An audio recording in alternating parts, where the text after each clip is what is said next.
is the color palette for our show, which I don't know if people that are not trained in theater or production realize that for every show you watch, every movie, every play, there is a color palette.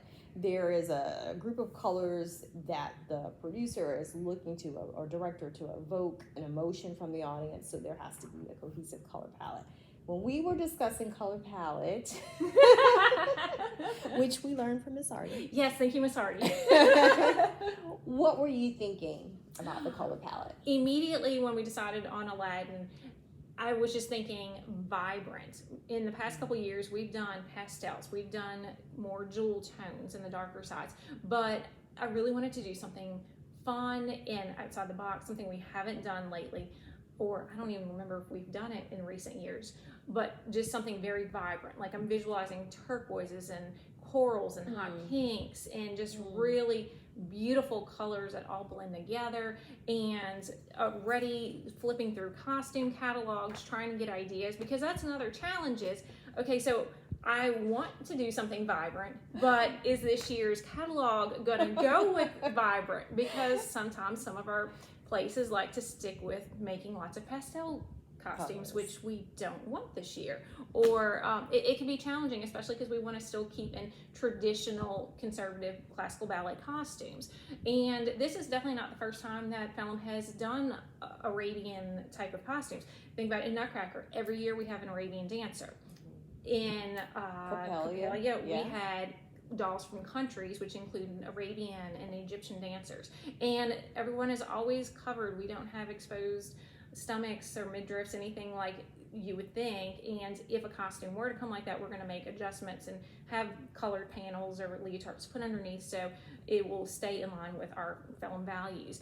But all of this can make it challenging to pick out a costume. And this one has to match this class and this. And then the whole segment of finding the backdrop that goes with it. So once we go ahead and pick out and compile our costume board, which we've started doing more digitally so that we can share it easier instead of the old school big costume boards. Right. They have apps for this now. Yes. So we play digital paper dolls, as I like to call it. And then once we figure out the costumes, then putting it on the backdrops that we want to use and see, does it work with the backdrops? There's so much that goes into picking this, because this isn't like a regular dance school that I like this costume and I like this costume, I like this one. They all have to go together. And they gotta look pretty on the stage for that finale. Yes. That is really, really true. And sometimes, as we experienced with this year's, we have a costume company or two that's late releasing the costumes. And so that makes our job just a little bit harder, because we have to do those costume orders by, was it October-ish? Yes. Right? Or else they may not have them in stock. Right. And it's been challenging, especially since COVID, because they don't keep as much on hand. Some of it's more made custom to order. We've had instances in the past where we want this costume and then they notify us, oops, we can't do it, which then you gotta hurry up and quick switch to something that works with what we already have, because we already ordered these. So it's a lot more challenging than you would really think, because it sounds fun, but it's like, wow, to make all those pieces come together. Fit together. And thank you, Miss Artie, again for that. Yes, thank you. Thank you.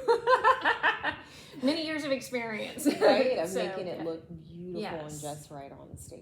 Because you just want it to look so flawless and just like it magically is put together. Absolutely. Love it.